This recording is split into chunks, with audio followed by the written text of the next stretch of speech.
Noite fria, mas a gente percebe aí o calor da solidariedade com o povo palestino, e digo isso em nome, né, do Comitê Ponta Grossense de Solidariedade à Palestina, que é uma entidade aí que já está com os seus 10 anos, tenho a honra de ter começado a integrar a partir do ano passado, né, com as atividades aí que a gente está desenvolvendo a partir dessa situação, dessa nova situação conflituosa na Palestina. E aí a gente combinou de fazer da seguinte maneira: eu vou passar para o Walid, para ele fazer uma contextualização da situação em Gaza hoje, e aí na sequência a gente passa para o Breno, para a exposição dele, e aí assim que a gente terminar, as pessoas que compraram o livro, que quiserem aí o autógrafo do Breno, a gente faz uma sessãozinha para esse momento também, ok? Então, passo aí, acho que é melhor pegar o outro microfone aqui. Melhor. Boa noite a todas as pessoas presentes. Primeiro de tudo, agradecer ao Comitê Ponta Grossense de Solidariedade ao Povo Palestino, à Palestina, que luta nesse momento bravamente contra o genocídio, a todos e todas que integram, por esse momento que organiza, mas não só, por toda a luta que tem feito nos 10 anos de sua existência. Agradeço a essa instituição que segue esse espaço, a sua pós-graduação em História, que ajuda a organizar isso, organiza e cedia esse acontecimento. Todas as lideranças políticas, sociais da cidade de Ponta Grossa que se envolvem nessa atividade, se envolvem na solidariedade. E agradeço, claro, ao jornalista Breno Altman, não apenas pela obra, mas pela solidariedade bastante resoluta, bastante concreta e bastante contundente de solidariedade à Palestina e de denúncia do que é o sionismo. O que é mais importante é isso. Eu acho que há uma colocação de dedo na ferida, e é claro que ela acontece nesse momento nevrálgico, e muito oportuno que se faça também nesses momentos nevrálgicos as denúncias mais duras, mais concretas, como esta de um genocídio que transcorre na faixa de Gaza. Esse genocídio ele tem algumas características muito importantes. A primeira delas é que ele, na verdade, não poderia deixar de ser, entre aspas, um resultado natural do que é o sionismo, do que é o seu projeto. E, portanto, este não é necessariamente um genocídio. Esta é a continuidade de um genocídio que nunca parou. Esse genocídio é concebido para acontecer em qualquer lugar do mundo com a obra seminal, O Estado Judeu, do pensador, que depois se torna um pensador sionista com certa relevância, Theodor Herzl, em O Estado Judeu, esta obra seminal, que imagina realizar um projeto colonial, um projeto por assentamento, para um futuro Estado supremacista judaico fora da Europa, para, em tese, fugir da perseguição na Europa ao cidadão europeu judeu. Depois disso, em 1897, no primeiro Congresso Sionista de Basileia, a Palestina é escolhida por maioria como o local a realizar este experimento.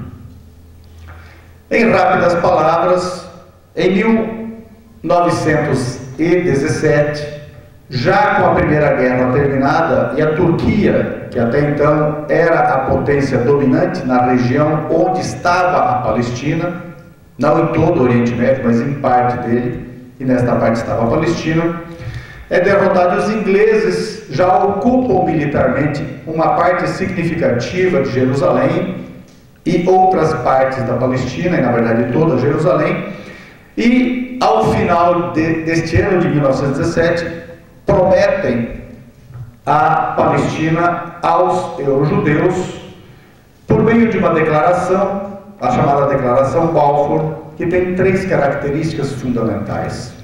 E é muito importante compreender essas 3 características fundamentais da declaração, que tem apenas 67 palavras. Primeiro, ela não cita o povo palestino uma só vez. Segundo, Ela declara o lar nacional, e vamos esquecer a palavra lar, que ela pode parecer ingênua, um Estado-nação aos euro-judeus. E depois ela tem uma armadilha que parece generosidade. Ela ressalva que a população não judaica da Palestina terá preservados os seus direitos civis e religiosos. Portanto, ali nasce uma perspectiva de apartheid. E não há como existir um apartheid sem que ele, em algum momento, como sempre, nunca canso de lembrar o Fábio Bacila, sem ele necessariamente, em algum momento, ser genocidário. Não há. De 1923 a 1948, 14 de maio de 48, era para haver, já sob consórcio britânico-sionista, uma maioria judaica para a Palestina. E com isso poderem os judeus declararem-se em um pedido, uma declaração de autodeterminação, mas para isso eles precisariam ser maioria demográfica e maioria geográfica da Palestina. É claro que isso não acontece. Eles chegam a 47, 48, com mais ou menos 30% da demografia da Palestina judaizada. E por imigração, basicamente, especialmente, muito majoritariamente. E com apenas 5,87% do território, quando eles partem em 1922, de 3%. Portanto, vários mitos caem. A ideia de que os palestinos venderam suas terras é mentira. E a ideia de que se realizaria a autodeterminação judaica em toda a Palestina também se torna impossível. Aquela Palestina que era dita sem povo, quando em 1922 tinha demografia de 38,7 habitantes por quilômetro quadrado, quando no Brasil não chegava a 4 no mesmo ano, e a da China, já o país mais populoso do mundo, mal chegava a 30, não se realiza pela limpeza étnica planejada, nem pela imigração massiva de eurojudeus. É por isso que a forma brutal de limpeza étnica de dezembro de 47 a outubro, novembro de 1951 acontece nos termos que acontece.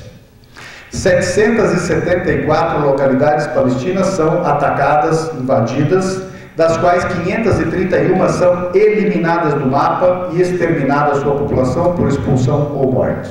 A esmagadora maioria por expulsão pelo terror.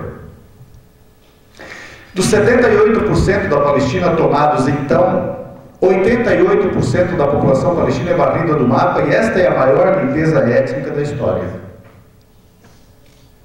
Não conseguem tomar toda a Palestina, não conseguem expulsar todos os palestinos da parte tomada, e da parte não tomada fica perto de 40% daquela demografia expulsa dos 78% tomada, e os outros 60% seguem fora, e disso resultam os atuais perto de 6 milhões a 6 milhões e 200 mil refugiados e seus descendentes, 40% de toda a população palestina no mundo, a maior população refugiada no mundo, tecnicamente refugiada, e a que mais tempo permanece nesta situação na história dos refugiados.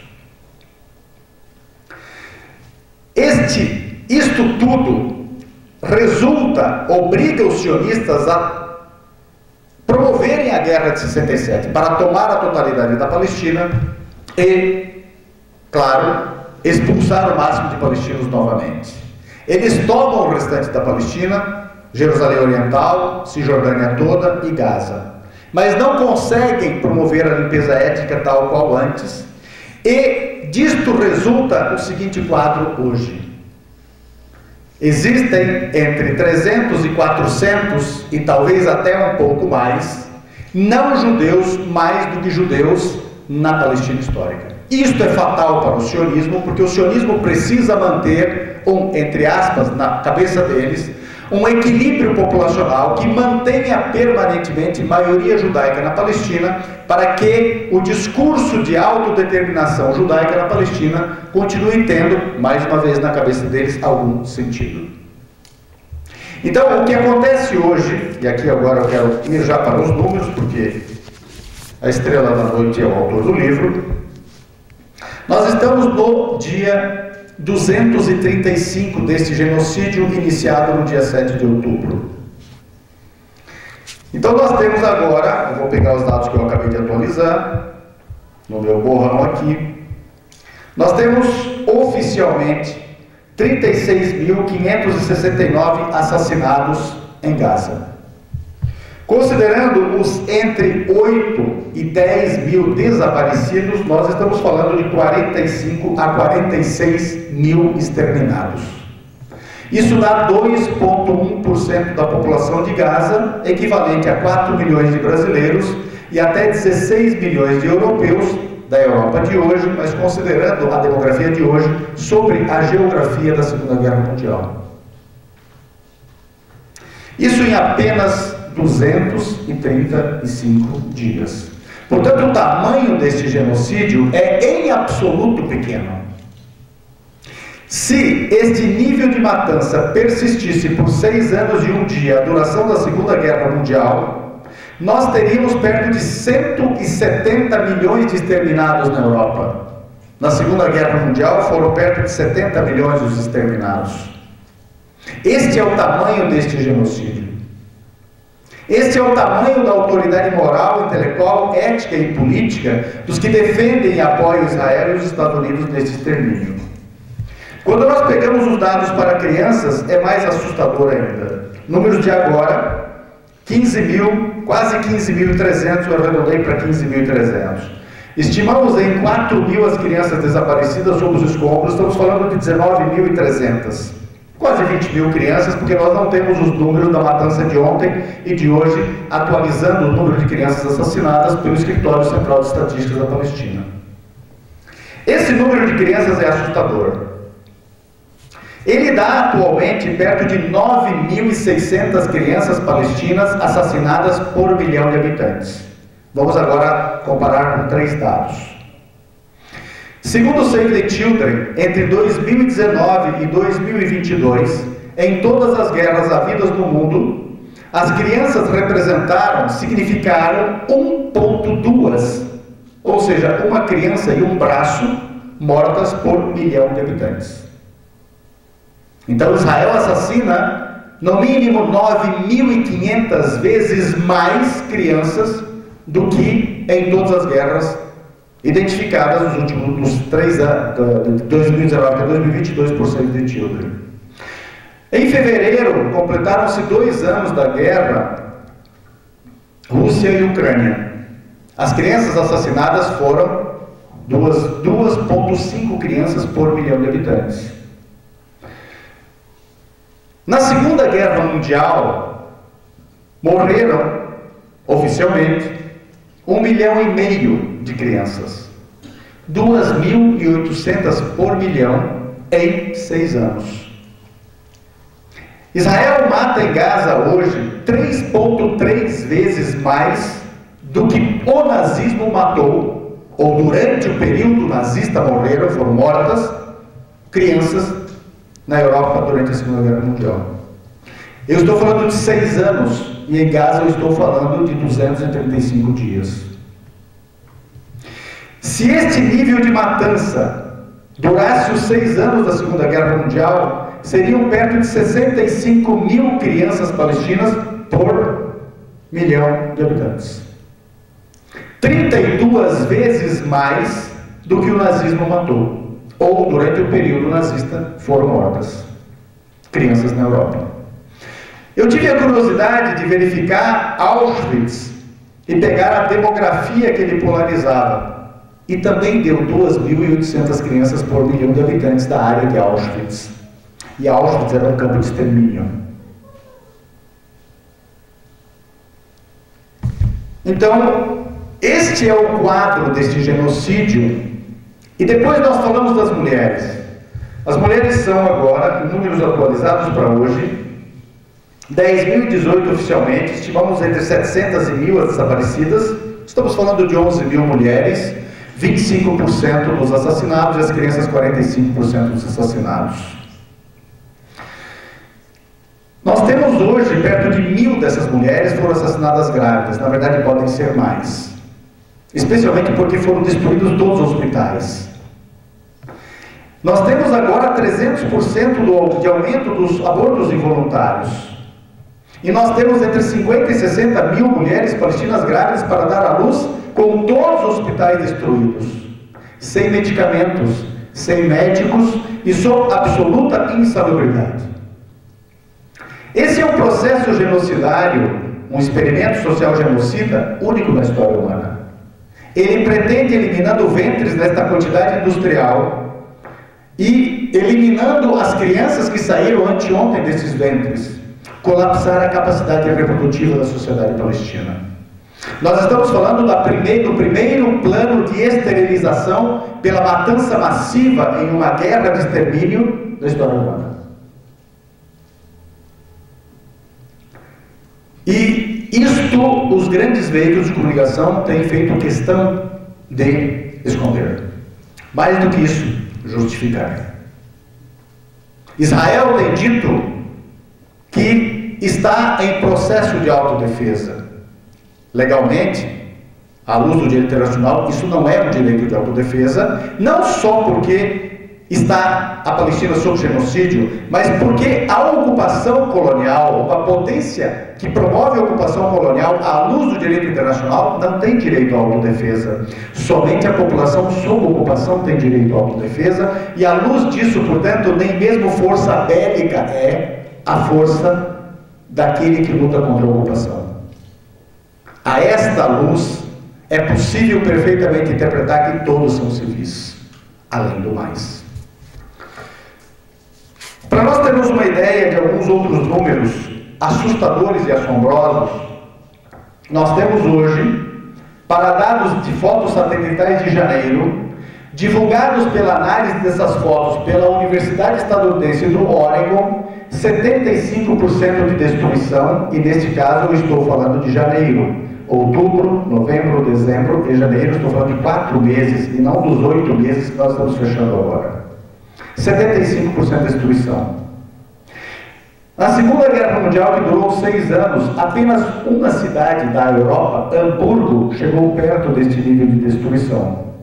É, então, a maior destruição em guerra e genocídio da história humana, em apenas 235 dias, mas eu estou falando de janeiro, mas atualizando hoje.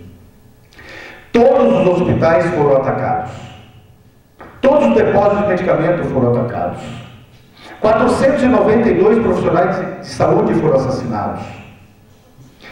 157 profissionais da ONU foram assassinados.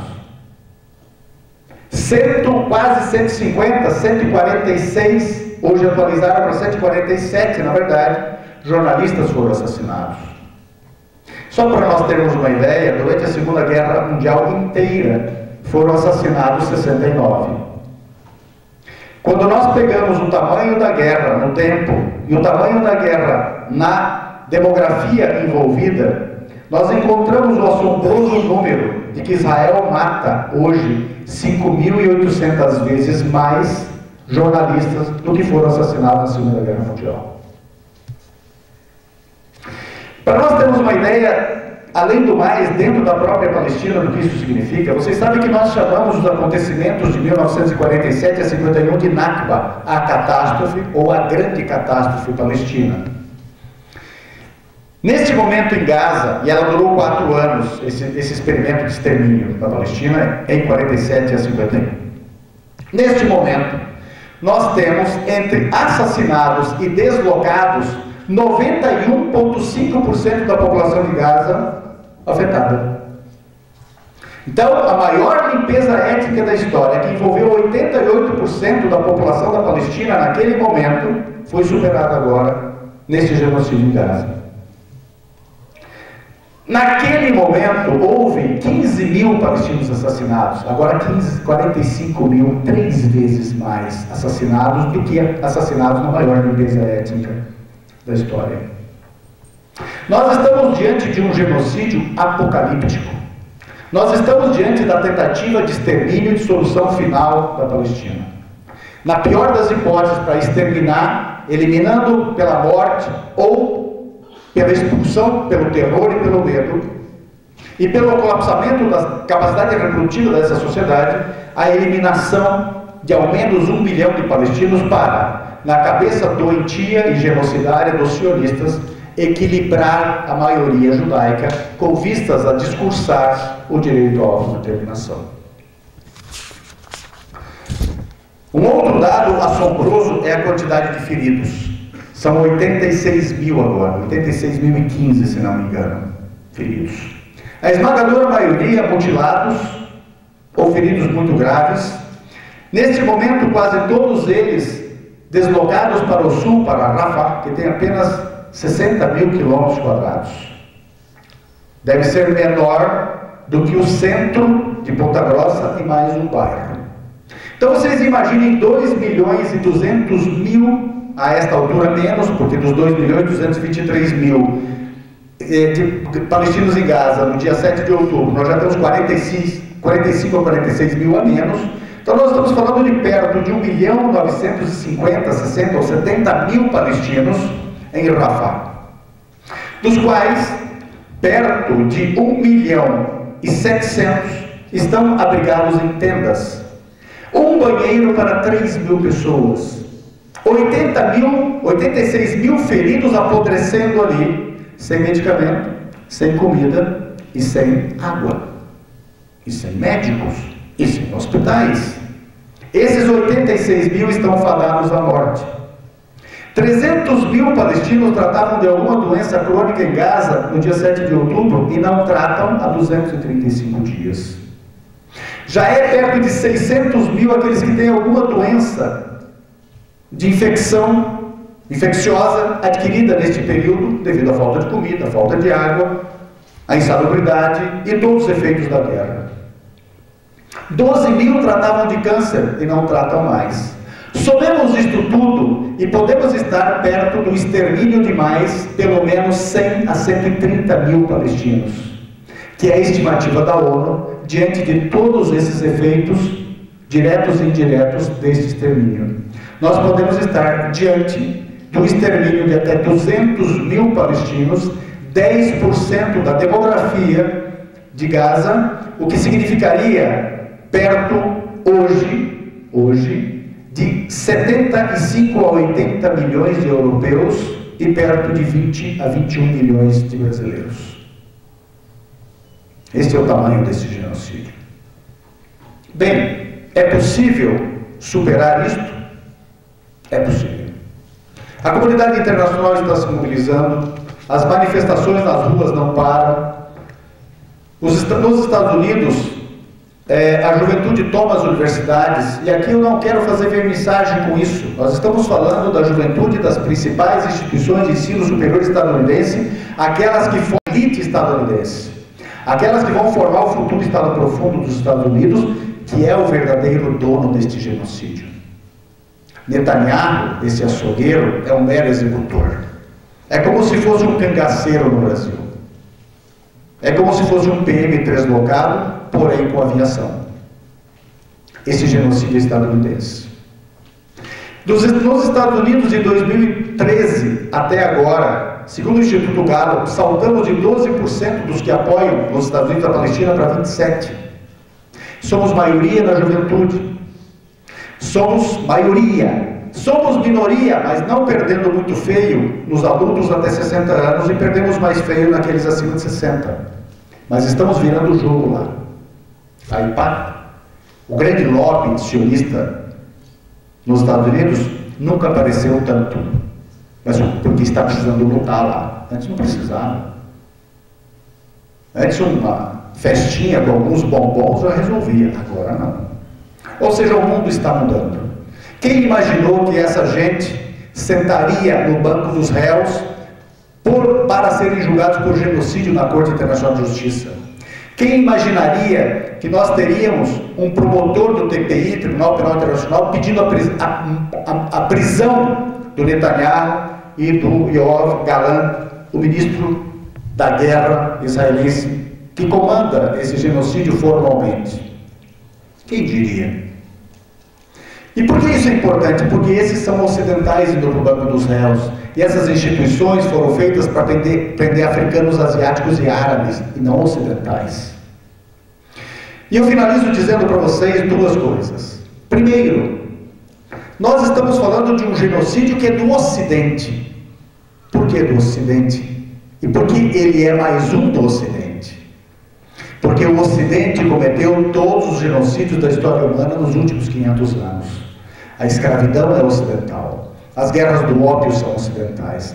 Os crimes coloniais e o próprio colonialismo são ocidentais. O apartheid é ocidental. Hitler é ocidental. Mussolini é ocidental. A Primeira Guerra é ocidental. A Segunda Guerra é ocidental. Os mais de 100 milhões exterminados nessas duas guerras são o extermínio ocidental. Hitler é ocidental. Mussolini é ocidental. Os campos de extermínio são ocidentais. As câmaras de gás, os campos de concentração. Os judeus foram assassinados por ocidentais porque Hitler é ocidental, é branco, é europeu e se autodizia cristão.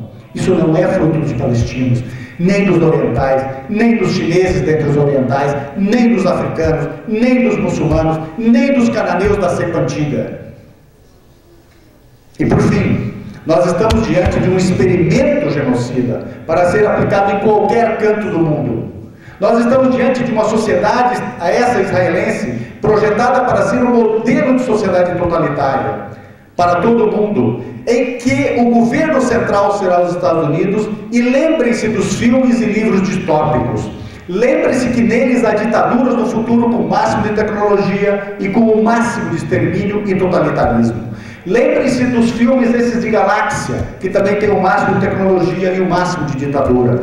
Lembrem-se que nestes filmes, as figuras mais importantes deles são homens e mulheres vestindo túnicas, como se fossem sacerdotes. Lembrem-se do uso do Velho Testamento para esse extermínio. Lembrem-se desses vendilhões do templo de hoje. Lembrem-se dos CNPJs de Cristo sacralizando esse genocídio em nome de Jeová. É diante disso que nós estamos. É por isso que nós estamos diante de um grande desafio civilizatório. É por isso que, na Palestina, a humanidade guerreia contra a barbárie. Não é apenas uma questão de palestinos. Não, essa é uma questão da raça humana. O sionismo é um grande perigo superior ao nazismo porque tem armas nucleares. E este genocídio é um desafio às nossas consciências porque ele é o primeiro genocídio televisionado da história. Nós temos que, diante de um genocídio que acontece frente aos nossos olhos, decidir se nós estamos com o genocídio ou contra o genocídio. Nós não vimos outros genocídios, lemos nos livros de história e resolvemos que aquilo era abominável. Agora nós estamos vendo a abominação diante de nós e temos que ter uma escolha. E essa escolha tem que separar Israel. Essa escolha tem que ser dizer não ao genocídio, não ao sionismo, não a esta elite genocidária, mas especialmente não aos Estados Unidos. Esse genocídio é estadunidense, é da OTAN. Esse genocídio não começou hoje e ele é do Biden, ele é do Trump, ele é desta gente aqui no Brasil que apoia o genocídio também. Eu espero que com isso eu tenha dito a vocês o que eu vim aqui dizer. Eu não sou a principal, nem de longe, bolacha do pacote, é o dono do livro aqui. Então eu passo a palavra mais uma vez agradecendo a todos vocês, a solidariedade de vocês, me dirigindo a vocês como Arafat se dirigiu em 82, quando a OLP saía forçada do Líbano com seus guerrilheiros, e Arafat se volta do seu navio para a costa de Beirute, e em agradecimento à resistência dos libaneses, diz isto que está na sua biografia: ó honra, prostra-te diante de Beirute, ó honra, prostra-te diante de cada um de vocês, e nós somos muito gratos a vocês. Muito obrigado.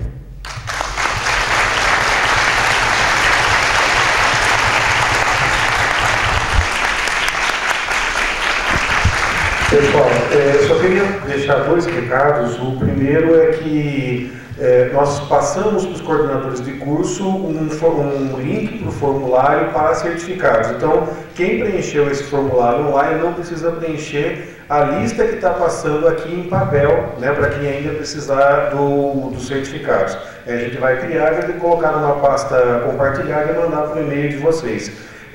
No fundo nós temos uma banquinha que está sendo vendido o livro do Breno e também o bottom de apoio à Palestina, lenços palestinos, então está ali no fundo para quem quiser adquirir. Eu queria fazer aqui, em nome do nosso comitê, do nosso programa de pós-graduação, um grande agradecimento ao Walid pela introdução, né, pela abertura da atividade, e também agradecer muito ao Breno pela presença, né, por estar aqui com a gente, e passo então diretamente a palavra a ele. Eu vou dar trabalho para quem está filmando, porque eu falo de pé e eu sou daquela tribo dos filósofos peripatéticos que para falar precisa andar para um lado e para o outro. Então, os cinegrafistas que me perdoem. Boa noite a todos e a todas. Antes de mais nada, eu queria agradecer ao Comitê de Solidariedade, ao povo palestino de Ponta Grossa, à Universidade Estadual de Ponta Grossa. Agradeço ao professor Luiz Serri, que organizou essa atividade aqui no departamento, e agradecer, claro, ao Walid Rabah, presidente da FEPAL, companheiro e líder nessa jornada de solidariedade ao povo palestino. Eu gostaria de fazer a minha exposição com base numa ideia central. Nós temos que nos indagar, e a maior parte aqui é estudante ou professor de história, qual é o ovo da serpente dessa situação? Qual é a origem desse processo? Porque nós somente conseguiremos entender como esse processo, como esse genocídio pode ser superado se nós compreendermos a origem, a trajetória, as causas, as raízes que nos trouxeram até aqui. Eu não tenho nenhuma dúvida em afirmar que o ovo da serpente é simples de ser identificado. Ele não está em nenhum conflito de tipo religioso, ele não está em um conflito entre povos, ele está no surgimento de uma doutrina que virou um movimento e de um movimento que virou um regime político. Eu estou me referindo ao sionismo. Como doutrina, como movimento e como Estado que veio a encarnar essa doutrina, que é o Estado de Israel. E o que é o sionismo? Os sionistas tentam explicar sua própria doutrina da forma mais simples e falaciosa possível, e de duas maneiras. Para os sionistas, sua doutrina é a própria identidade do povo judeu. Portanto, haveria uma equivalência entre sionismo e judaísmo. A outra explicação a qual recorrem os sionistas é de que o sionismo não passaria do direito do povo judeu à sua autodeterminação nacional, como outros povos também tiveram o mesmo direito. Essas duas explicações são tão simples quanto falaciosas, mentirosas, construções narrativas para proteger o sionismo da exposição de sua verdadeira natureza. Quero, antes de mais nada, dizer que o sionismo não passa de uma corrente político-ideológica. O sionismo não é a identidade do judaísmo. Embora o sionismo, a partir dos anos 40 do século passado, tenha conquistado maioria entre os judeus do mundo. O sionismo está para os judeus como o fascismo esteve para os italianos ou o nazismo esteve para os alemães. Ser contra o sionismo não é ser contra os judeus, da mesma maneira que ser contra o fascismo não era ser contra os italianos, e ser contra os nazistas não era ser contra os alemães. O sionismo é uma corrente político-ideológica que nasce de forma organizada no final do século XIX. Tem por base a organização do movimento sionista um livro intitulado O Estado Judeu. Esse livro foi escrito por um jornalista austro-húngaro judeu chamado Theodor Herzl. Theodor Herzl nasceu em Budapeste. E ele escreveu e teve publicado esse livro em 1896. Theodor Herzl buscou apresentar uma solução a um problema muito antigo e doloroso. Theodor Herzl buscou apresentar uma solução ao antissemitismo, à perseguição contra os judeus, a longeva perseguição contra os judeus que se arrastava desde a antiguidade, passando pela Idade Média e chegando em plena era capitalista. Séculos de perseguição aos judeus, especialmente na Europa. O nome, o conceito antissemitismo foi cunhado por um jornalista alemão antissemita, chamado William Marr. Esse jornalista, numa época em que fazia muito sucesso o positivismo, achava que ódio aos judeus era uma expressão muito vulgar e que era necessário dar alguma cientificidade à perseguição contra os judeus. E cunhou esse termo, antissemitismo, para classificar a necessidade das sociedades europeias de se depurarem dos judeus, segundo o ponto de vista defendido pelo próprio Marr. Os judeus são um povo semita, assim como os árabes e vários outros povos. Semita se refere a Sem, filho de Noé, e caracteriza uma família idiomática, uma família linguística, a família dos idiomas semitas. Entre esses idiomas está o hebraico clássico, está o árabe e está uma série de outros idiomas que já pereceram, que são línguas mortas, como o aramaico. De toda maneira, o termo antissemitismo se aplicou à perseguição contra os judeus, especialmente na Europa. A necessidade defendida pelos setores nacional-chauvinistas e racistas das sociedades europeias de depurarem as suas nacionalidades da presença judaica. É contra este problema que surgirá a doutrina sionista. É uma das respostas que surge no judaísmo para enfrentar o tema do antissemitismo. E o que propunha Theodor Herzl? A criação de um Estado judaico. Mas esse Estado judaico não era um Estado nacional, como os outros Estados que surgiram no curso da luta anticolonial no século XIX, no século XVIII, no século XIX e no século XX. Pelo simples motivo que os judeus, no final do século XIX, não eram uma nacionalidade. Nacionalidade é a intersecção entre um povo e um território.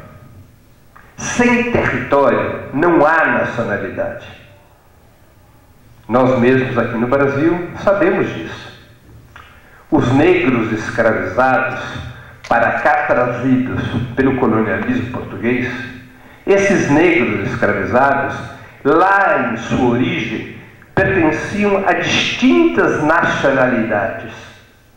Quando são desterritorializados e trazidos para o Brasil, embora claramente persistam como um grupo étnico e um grupo étnico escravizado, com o tempo eles vão perdendo suas raízes nacionais porque já não tinham mais território. E vai se conformando um único grupo étnico negro, mas sem as suas referências nacionais de origem. o mesmo não ocorreria com os povos originários aqui no Brasil. De certa maneira, através do tempo, foram mantidos os povos originários em reservas indígenas. É a grande luta dos povos originários no Brasil, a preservação e a institucionalização das suas reservas. Por poderem manter, ainda que muito parcialmente, seus territórios, os povos originários no Brasil salvaguardam suas nacionalidades, que a antropologia conservadora ainda chama de tribos. Os povos indígenas no Brasil, por terem território, mantiveram suas referências nacionais. No final do século XIX, quando surge o sionismo, os judeus já não eram mais uma nacionalidade há mais de 1800 anos. Os judeus foram desterritorializados da Palestina nos primeiros 2 séculos da era cristã.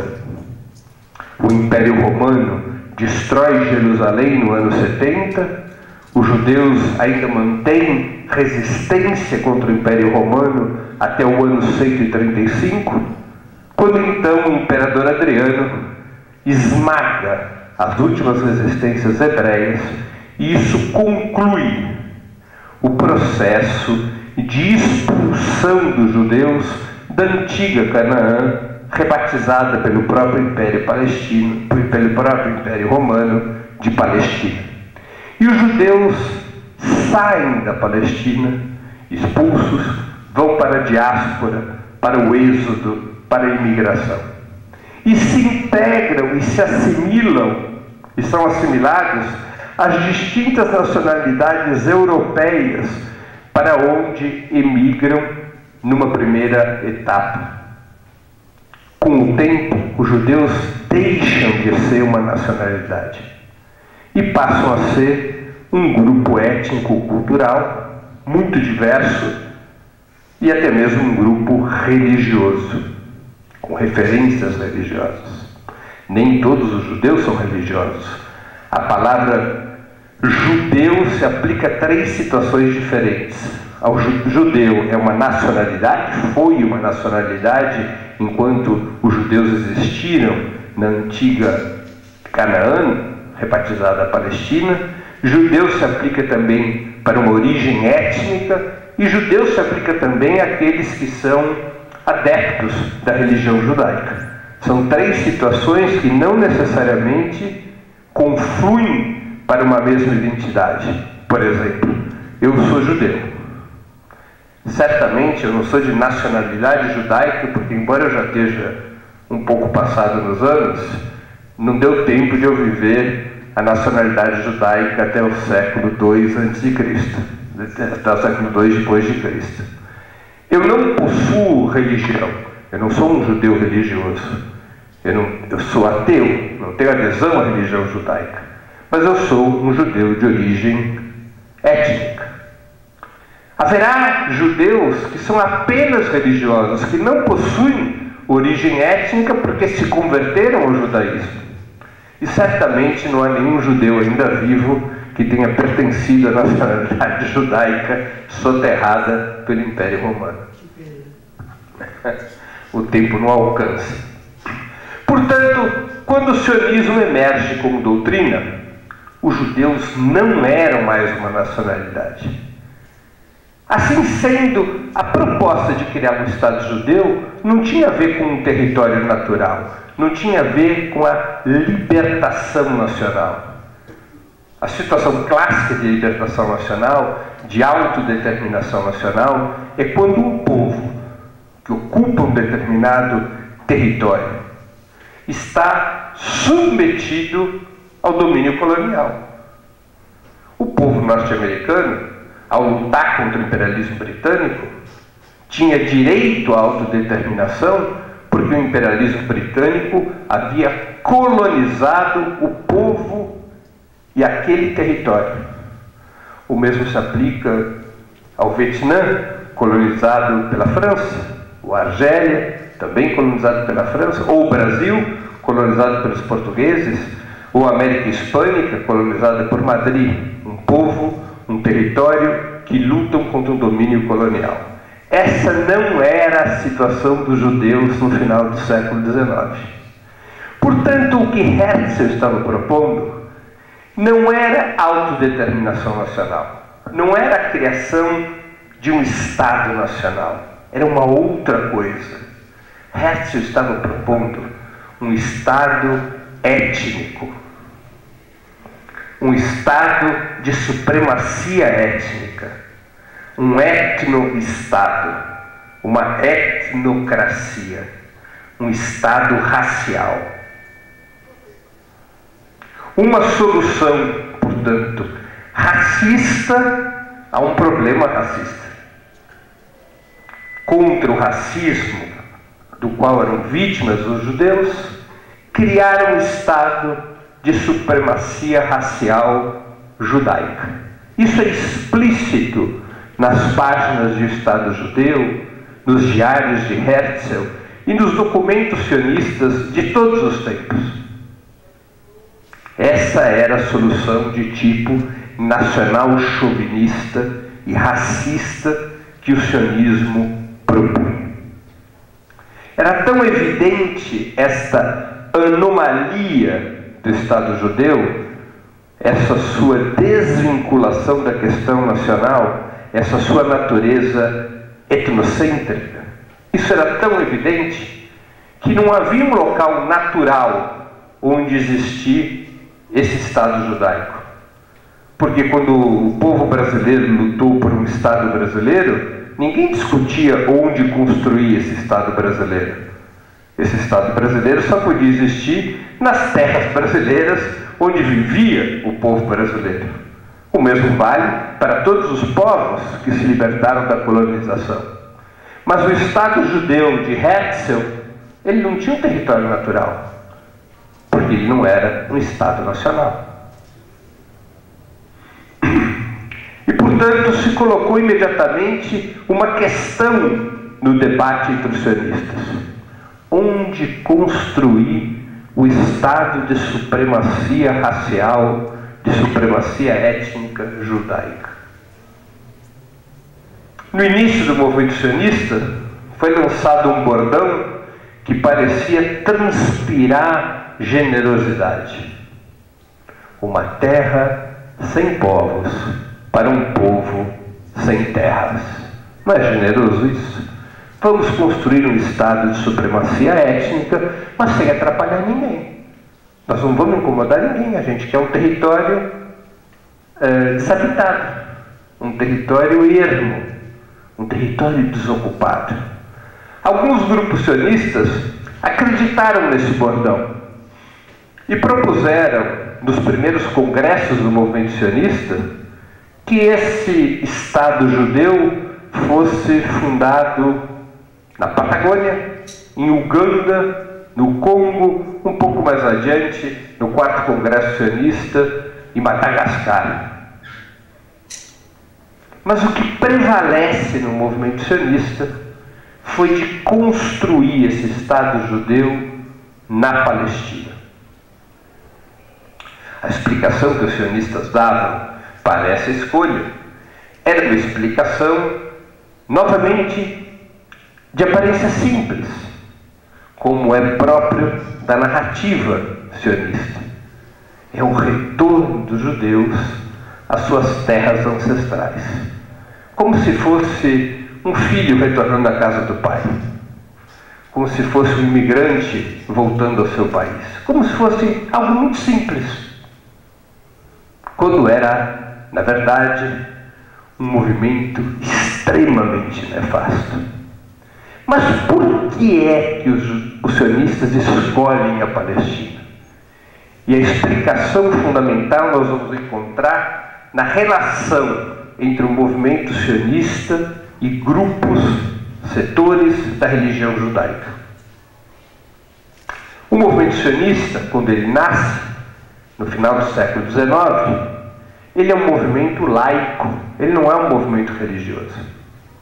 Aliás, Theodor Herzl era ateu.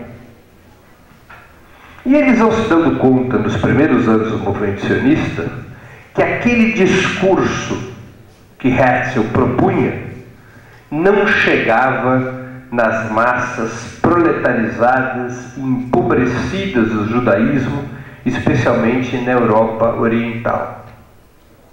Elas não se animavam com o discurso do sionismo, que era necessário ampliar o discurso do sionismo, que era necessário, para que o sionismo tivesse força de massa entre os judeus, era necessário que o sionismo encontrasse os seus Silas Malafaias. Era necessário que o sionismo tivesse a aliança com a religião para poder impactar nas massas judaicas. E o sionismo negocia com grupos da religião judaica.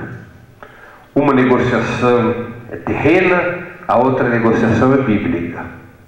A negociação terrena é evidente. Se o Estado judeu fosse criado conforme a proposição do movimento sionista, os grupos religiosos teriam privilégios e poderes nesse Estado. O Estado judeu do sionismo seria uma teocracia, uma semi-teocracia, uma teocracia disfarçada, uma teocracia suavizada. Mas haveria muitos poderes e privilégios para esses grupos religiosos. Essa é a negociação terrena com os Silas Malafaias do judaísmo.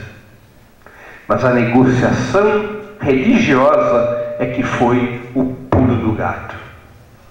E ela passava por escolher a Palestina como destino para construir o Estado judeu. Qual foi essa negociação religiosa? No Talmud, principal texto da religião judaica, escrito lá pelo século V da era cristã, no Talmud há uma passagem muito clara. Os judeus, o povo eleito, somente poderia retornar à antiga Canaã, rebatizada Palestina, a terra prometida, e reconstruir o mítico reino de Israel depois da chegada do Messias. Antes da chegada do Messias, esse movimento seria um pecado mortal, porque o Talmud interpretava que a diáspora judaica era uma punição pelos pecados judaicos e, portanto, somente poderia haver um retorno à antiga Canaã depois desses pecados terem sido depurados. E a depuração desses pecados só iria acontecer quando o Messias chegasse. Percebem como esta leitura religiosa da ortodoxia judaica era anti-sionista? Como é que o sionismo podia propagandear o retorno dos judeus à Palestina e a constituição de um Estado judeu diante desta leitura do Talmud? E é explícita essa passagem do Talmud. E então o sionismo negocia com setores da religião judaica uma inversão dos fatores, o que mudaria profundamente o produto. Qual foi a inversão? O Messias só chegará quando o povo eleito, os judeus, tiverem retornado à terra prometida, a antiga Canaã, a atual Palestina, e reconstituído o velho reino de Israel sob a configuração do moderno Estado sionista. Só então chegará o Messias. Isto dá ao sionismo um discurso de grande impacto nas massas judaicas, porque entrega às massas judaicas a possibilidade de trazer o Messias, desde que as massas judaicas se dispusessem a emigrar para a Palestina e apoiar o projeto sionista de construção do Estado judeu. Essa razão que leva o sionismo a escolher a Palestina como território de construção de seu projeto de Estado. Mas havia um probleminha ali, pequenininho, na Palestina. Quando o sionismo surge, os judeus eram uma ínfima minoria na Palestina. A esmagadora maioria da população daquele território era do que hoje nós chamamos de palestinos. 85% da população daquele território. Como construir um estado de supremacia racial judaica em um território no qual os judeus eram uma pequena minoria? Só havia um caminho para tornar isso possível. E esse caminho era o caminho da colonização. Limpeza étnica, extermínio, segregação, submissão. Somente a colonização da Palestina tornaria possível criar, naquele território, um estado de supremacia étnica judaica. E esse foi o projeto do sionismo desde então até os nossos dias. Não, Netanyahu não é um raio do céu azul. A situação que hoje se vive de genocídio, tão bem descrita numericamente pelo Alit, não começou em 7 de outubro. É um longo processo histórico cujo desfecho é essa situação. Mas nasceu lá no princípio do século XX, quando o projeto sionista começou a ser implementado. Esse projeto sionista interessava somente as lideranças sionistas? Não. Esse projeto sionista, ele vai além de ser uma resposta racista à perseguição contra os judeus. Esse projeto sionista atende a outros 2 objetivos. Um objetivo muito importante. O projeto sionista passou a ser fundamental para o imperialismo britânico, que era então a principal força política e econômica e militar do mundo. O imperialismo britânico desejava ter uma cabeça de ponte no Oriente Médio. O Oriente Médio, naquela época, era controlado, estava nos domínios do Império Turco-Otomano. O Oriente Médio, geograficamente, era, como continua a ser até hoje, uma região fundamental na transição do Ocidente para o Oriente. É um nexo decisivo para a África e a Ásia. E o Império Britânico, em permanente expansão, desejava ter uma cabeça de ponte naquela região, repito, dominada pelo Império Turco-Otomano. Havia uma segunda razão para os interesses do imperialismo britânico no Oriente Médio. No final do século XIX, dos últimos 25 anos daquele século, já tinham sido descobertas novas fontes de energia, muito mais produtivas, eficazes do que o carvão, que é o que movia até então a economia capitalista britânica e do resto do mundo. Já eram conhecidas e estavam em exploração as fontes petrolíferas. Os principais territórios de petróleo então conhecidos eram os Estados Unidos, o Império Russo e o Oriente Médio. E o Reino Unido não produzia uma gota de petróleo e queria ter acesso a essas fontes de petróleo. As fontes de petróleo mais acessíveis ao Reino Unido eram as do Oriente Médio. E, portanto, ter uma cabeça de ponte naquela região também respondia a esses interesses.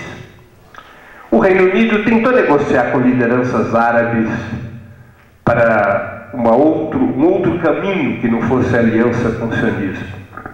Mas as lideranças árabes naquele período histórico eram tribais ou semi-tribais, não constituíam um corpo único, um movimento disciplinado com o qual se pudesse negociar algum tipo de acordo contra o Império Otomano. Além do que, os árabes não viviam na Europa. Os árabes não eram brancos, não faziam parte das elites britânicas, ao contrário do sionismo. O grande financiador do projeto sionista era um barão judeu miliardário chamado Barão de Rothschild, e ele era integrante das elites britânicas, assim como outros judeus muito ricos. Uma fração do judaísmo compunha a burguesia europeia. Isso fez com que a aliança natural do Império Britânico para o seu projeto de ter uma cabeça de ponte no Oriente Médio, essa aliança natural fosse com o movimento sionista.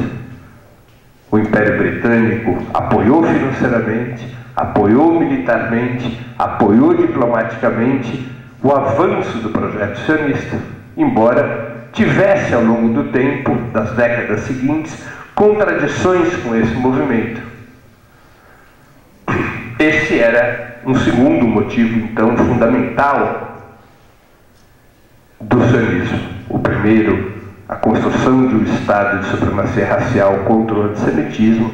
O segundo objetivo, sua aliança com o imperialismo britânico. E havia uma terceira razão.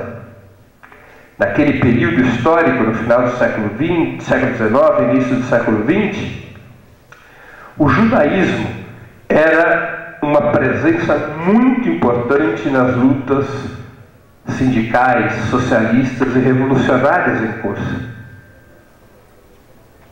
O judaísmo havia sofrido um processo econômico ao qual eu já me referi, de empobrecimento e proletarização, a partir do século XV e XVI na Europa Ocidental e a partir do século XIX na Europa Oriental, e esse processo havia feito com que muitos judeus se integrassem às lutas das classes trabalhadoras.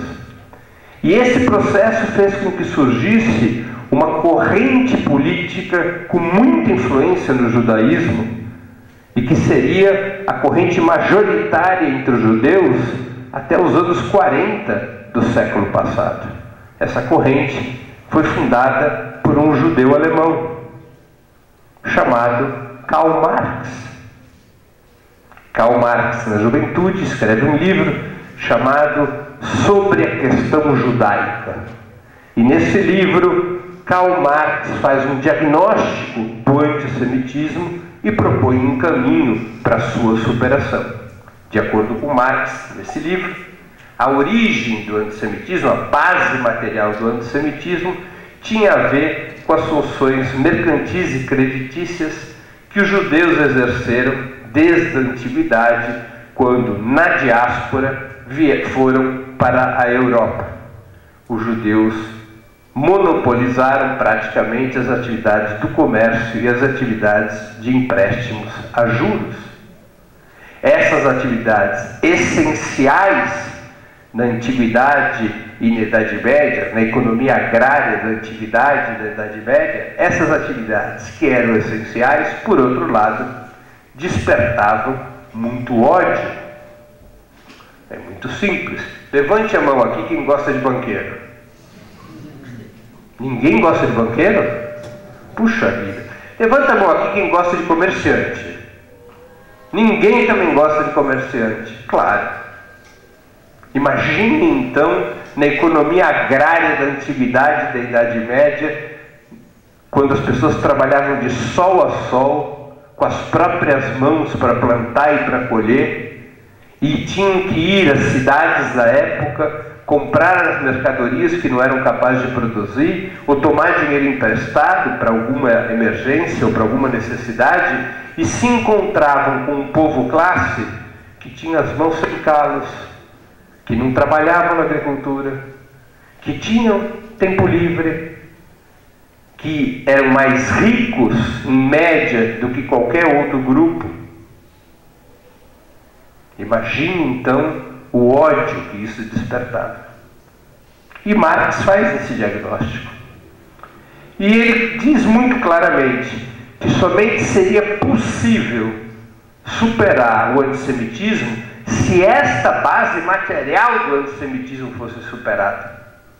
Portanto, só seria possível superar o antissemitismo com o fim da propriedade privada, com o fim da sociedade de classes, com o fim da economia mercantil. Somente assim os judeus poderiam tirar do pescoço o Deus dinheiro que os havia levado ao ódio na Europa e em outros territórios. Para Marx, somente seria possível superar o antissemitismo com a Revolução Socialista, com o fim do capitalismo. E para que os judeus pudessem ajudar a construir este caminho, eles deveriam se integrar e serem assimilados às classes trabalhadoras dos países para os quais seus ancestrais tinham emigrado. Os judeus deveriam se comprometer com a luta da classe trabalhadora, como havia acontecido com o próprio Marx. E isso é o que viria a acontecer nas décadas seguintes. O grau de comprometimento dos judeus com a luta revolucionária foi muito amplo, muito profundo.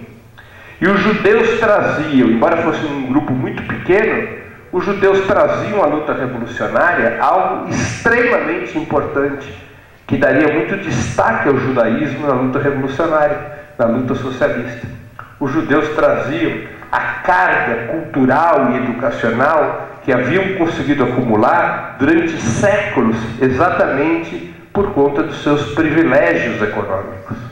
Os judeus tinham os dois ativos fundamentais para que um povo possa ter um nível educacional e cultural superior aos demais. Os judeus tinham dinheiro e os judeus tinham tempo. O que fez com que os judeus possuíssem uma média cultural e educacional muito acima da média europeia.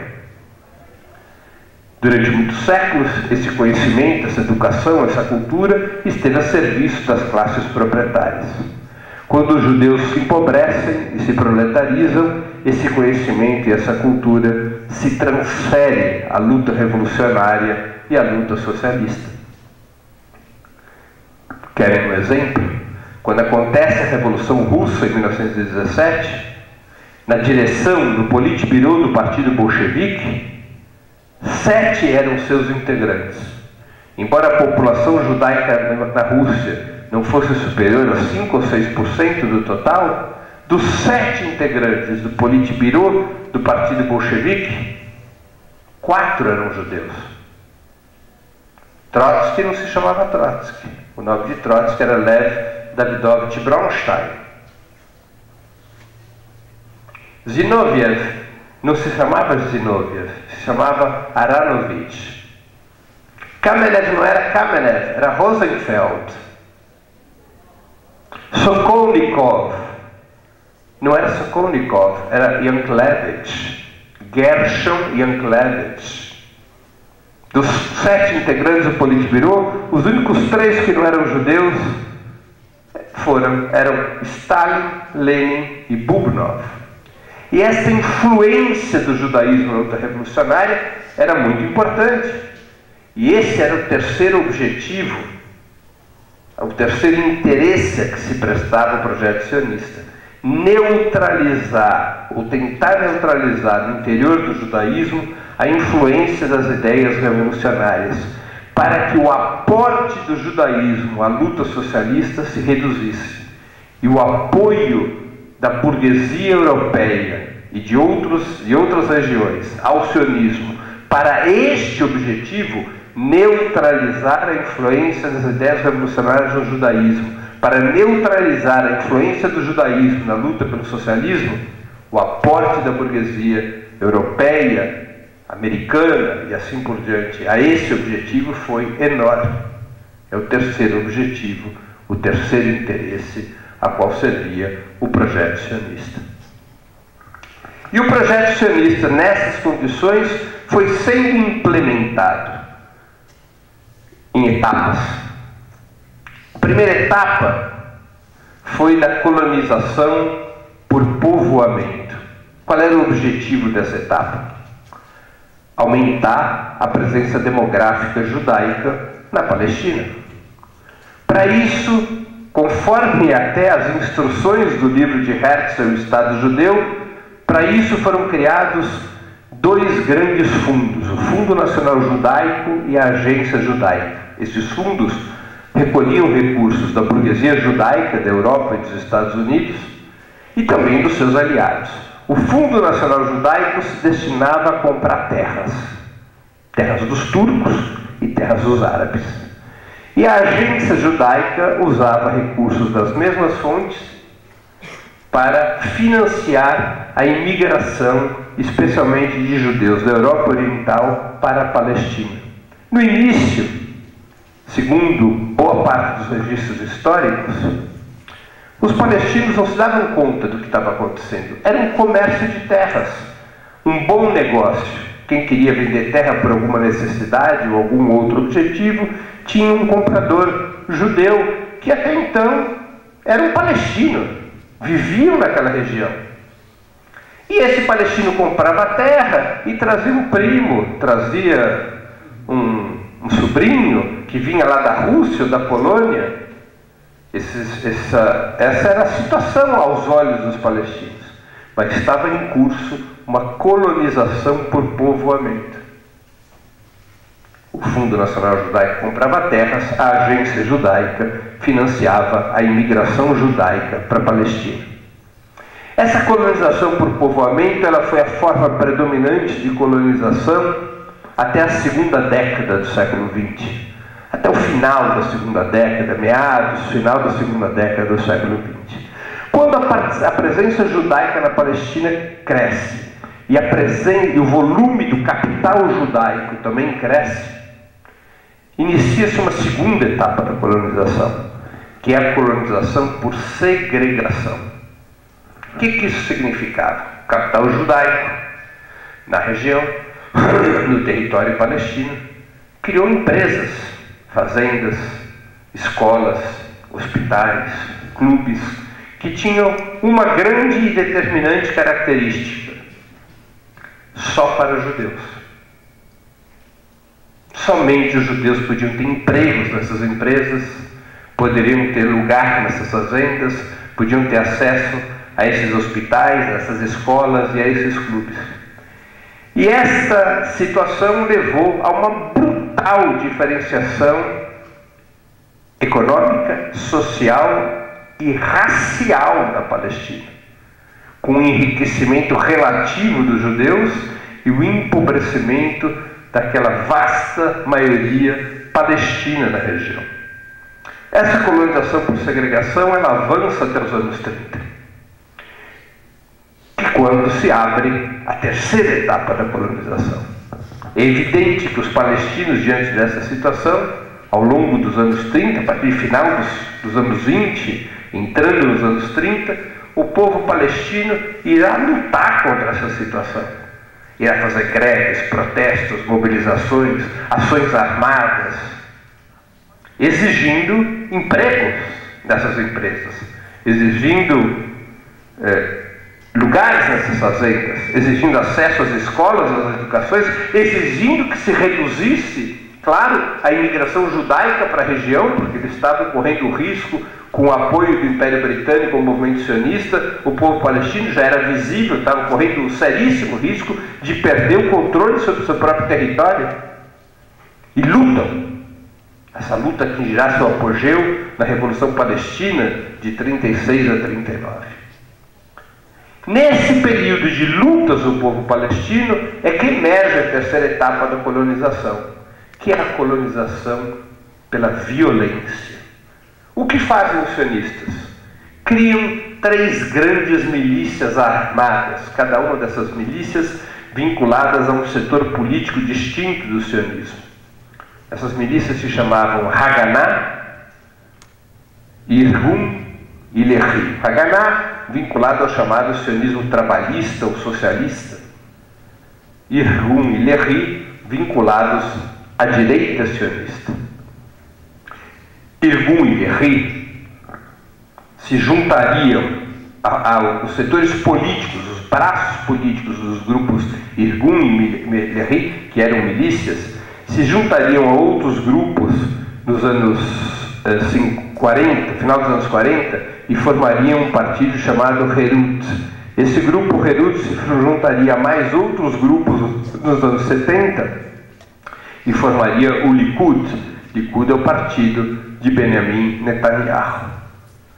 Lehi, Irgun e Haganah eram três milícias que, a pretexto de defender a propriedade e a vida dos judeus a partir dos anos 20, dos anos 30, passaram a ser verdadeiras quadrilhas, verdadeiros braços armados da colonização, atacando as aldeias, as vilas e as cidades palestinas, impondo pela violência a transferência de terras, a fuga, a morte como ameaça caso os palestinos não recuassem dos seus direitos.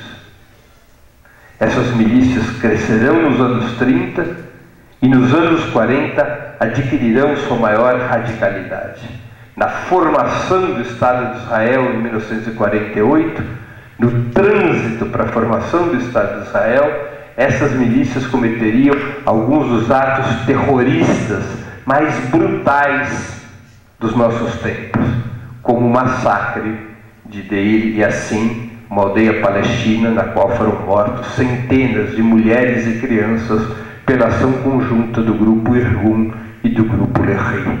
Mas são dezenas, centenas de casos como esses, e o Walid já identificou esses números.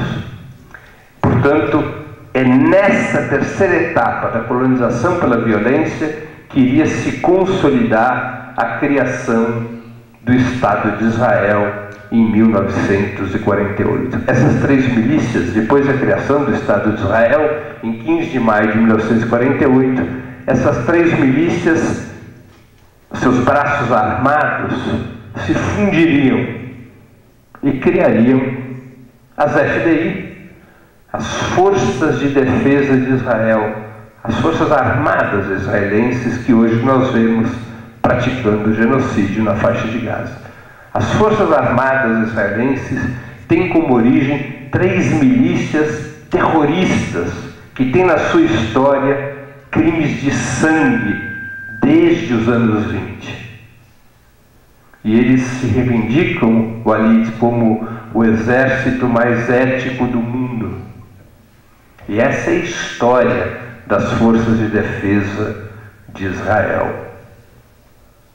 Três milícias que fariam as milícias cariocas se sentirem envergonhadas perto da sua timidez na violência se comparadas com as milícias sionistas. Claro, várias ações desse tipo, contra os palestinos e também contra os britânicos, como foi o caso da explosão do hotel Rei Davi em Jerusalém. O movimento sionista, no entanto, ele só iria obter seu principal triunfo, que é a criação do Estado de Israel, com o Holocausto, com o assassinato de 6 milhões de judeus na Segunda Guerra Mundial. O Holocausto criaria uma enorme comoção mundial. E essa comoção mundial levaria a um consenso entre as potências vencedoras da Segunda Guerra de que os judeus tinham direito a uma reparação histórica, de que os judeus tinham direito a um Estado que os protegesse. E isso levou ao aval ao projeto sionista, até mesmo pela União Soviética. O regime sionista somente consegue se consolidar porque teve as condições de usurpar o Holocausto como álibi para o seu projeto, com a condescendência das potências vitoriosas na guerra. O sionismo nunca foi inimigo do nazismo. Essa é a narrativa de usurpação a qual eu me referi. Muitos dos grupos sionistas fizeram acordos com o nazismo, porque aos olhos do movimento sionista, a perseguição aos judeus na Europa, especialmente na Alemanha, não era um fator negativo, era um fator positivo, porque perseguidos na Europa, os judeus poderiam imigrar para a Palestina.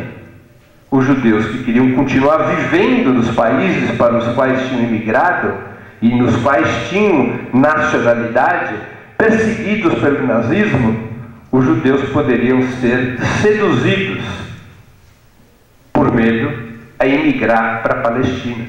Os sionistas viram no nazismo, até 1938 pelo menos, um bom negócio. Tanto é assim que a Federação Sionista da Alemanha, em 1933, assina com o governo de Hitler o chamado Acordo Havará. Havará é uma palavra em hebraico para transferência. Esse acordo teve vigência de 1933 a 1938, quando Hitler muda sua política sobre a questão judaica. O que dizia esse acordo? Que os judeus alemães poderiam sair da Alemanha desde que fossem para a Palestina e poderiam levar seus ativos financeiros. Então vocês já podem imaginar qual era a hierarquia socioeconômica para sair da Alemanha. Poderiam levar seus ativos financeiros para a Palestina desde que pagassem um imposto de 25% e desde que esses ativos financeiros fossem utilizados para comprar mercadorias e serviços da Alemanha nazista. Acordo Havará. Quando a Alemanha, a partir de 1935, em função das leis raciais de Nuremberg, já estava sob boicote internacional por suas leis antissemitas. E quem quebrava o boicote? As leis antissemitas. O movimento sionista. Acordo Havará. O acordo termina em 1938, não porque os sionistas tenham desistido desse acordo, porque Hitler muda sua política em relação à questão judaica. A política de Hitler em relação à questão judaica transitou por 3 fases. Na primeira fase, limpeza étnica, expulsão dos judeus. A partir de 1938, aprisionamento e trabalho escravo, porque Hitler se preparava para a guerra e queria tanto a mão de obra judaica de outros grupos raciais, quanto também os ativos judaicos para financiar a guerra, o ouro judaico para financiar a guerra, as reservas financeiras judaicas para financiar a guerra. Já não estava contente com 25% de impostos, queria 100% dos ativos judaicos. Finalmente, a terceira fase da política de Hitler para a questão judaica começa em 1941, com a solução final, com a liquidação dos judeus, com o extermínio dos judeus. Tanto porque os campos de concentração passaram a ser deficitários, depois de 2, 3 anos aprisionados, os judeus e outros grupos já não eram mais capazes de produzir, já estavam destroçados fisicamente, já eram trapos humanos, como também porque a Alemanha em 1941 achou que tinha ganho a guerra e era necessário apagar as pistas do que tinha feito naqueles anos, apagar as pistas do campo de concentração. Portanto, o sionismo conduz esse tipo de acordo com o nazismo até 1938 na Alemanha. O grupo Lehi, esse aqui ao qual eu já me referi, o grupo Lehi em 1941, já quando a política de Hitler era a solução final, o grupo Lehi, liderado por Yitzhak Shamir, que viria a ser primeiro-ministro de Israel nos anos 80 e 90, esse grupo Lehi propõe a Hitler, numa carta que jamais foi respondida, propõe a Hitler lutar ao lado das forças nazistas contra os ingleses na África e no Oriente Médio, desde que os nazistas expulsassem para a Palestina os judeus dos territórios ocupados pela Alemanha e desde que Hitler aceitasse a criação de um Estado judeu na Palestina. Cito Havará e cito a carta do Grupo Lehi como 2 episódios de uma lista extensa de colaboração dos grupos sionistas com o nazismo. Claro, depois de 38, e mais ainda depois de 41, houve grupos sionistas que lutaram contra o nazismo na Europa, no gueto de Varsóvia. Mas grupos fundamentais do movimento sionista estiveram associados de alguma forma ao regime nazista. Não estavam preocupados com o antissemitismo. Não estavam preocupados com a morte dos judeus nos campos de trabalho. Não estavam preocupados em enfrentar o nazismo. Estavam preocupados em colonizar a Palestina. Portanto, o que faz o movimento sionista de reivindicar o Holocausto como álibi para o seu projeto colonial é uma farsa. Por isso que vocês assistem hoje, em vários cantos do mundo, grupos judaicos que começam a romper com o sionismo e dizem não em nosso nome. Como no passado nós tivemos muitos sobreviventes de campos de concentração que falaram a mesma coisa, porque o movimento sionista não foi antagônico ao nazismo. O movimento sionista, em boa medida, foi predador do nazismo.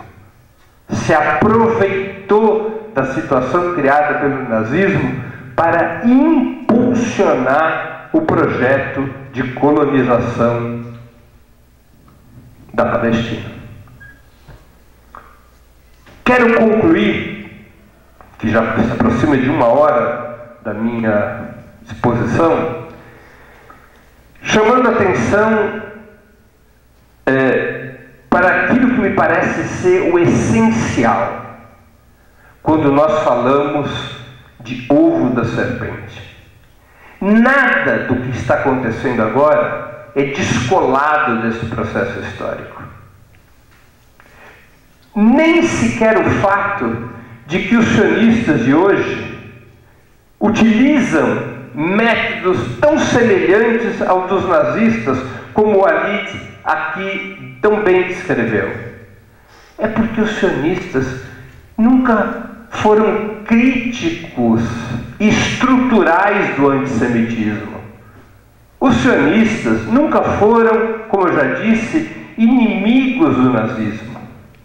O sionismo nunca criou uma cultura política de superação do racismo ou de enfrentamento do nazismo. Ao contrário, o próprio Herzl, em seus diários, lá pelas tantas diz com muita clareza: eu hoje compreendo melhor o antissemitismo. Nós não devemos ficar contra o antissemitismo, mas aprender com o antissemitismo a como utilizar ferramentas que permitam defender a nossa etnia contra as demais. Isso está na base de Netanyahu e seus capangas. Eles aprenderam esses métodos. Eles estudaram esses métodos. Eles escolheram parte desses métodos para usar contra o povo palestino. O código genético do sionismo, o nacional-chauvinismo, o racismo, o colonialismo, é o código genético de toda a família dessas doutrinas, nas quais se incluem o nazismo, o fascismo, o regime do apartheid da África do Sul. Nada do que acontece hoje, se nós olharmos para essa trajetória que eu aqui busquei sintetizar, nada do que acontece hoje deve nos surpreender. Netanyahu é a conclusão natural do processo liderado pelo movimento sionista. E por isso que nós devemos ser, também por isso nós devemos ser tão incondicionalmente solidários ao povo palestino. Porque para o bem da humanidade, o o regime sionista tem que ser enterrado, tem que ser varrido do mapa, como foi varrido do mapa a seu tempo o fascismo, o nazismo ou o apartheid na África do Sul. Isso não tem nada a ver com jogar os judeus ao mar ou com matar os judeus. Isso é outra falácia do sionismo. Aliás, os judeus precisam se libertar do sionismo tanto quanto os palestinos, porque está em curso uma nova onda, se avizinha uma nova onda de antissemitismo no mundo. Claro, porque a humanidade foi convencida pelo sionismo de que sionismo e judaísmo é a mesma coisa. As massas do mundo, especialmente aqueles setores menos informados, olham para o genocídio do povo palestino e responsabilizam não apenas os sionistas, mas responsabilizam a todos os judeus. Essa é a origem do novo antissemitismo que se avizinha. É o próprio regime sionista. O regime sionista é a maior força antissemita da atualidade contra palestinos e contra os judeus. Esse regime tem que ser varrido para que possa existir na Palestina liberdade, harmonia, igualdade. Para que possa existir na Palestina um único Estado multiétnico, democrático e de preferência socialista, se possível for. Um Estado que, ao esmagar o regime sionista, acabe com o ovo da serpente e permita a todos os povos daquela região, especialmente judeus e palestinos, construir um novo mundo. Muito obrigado.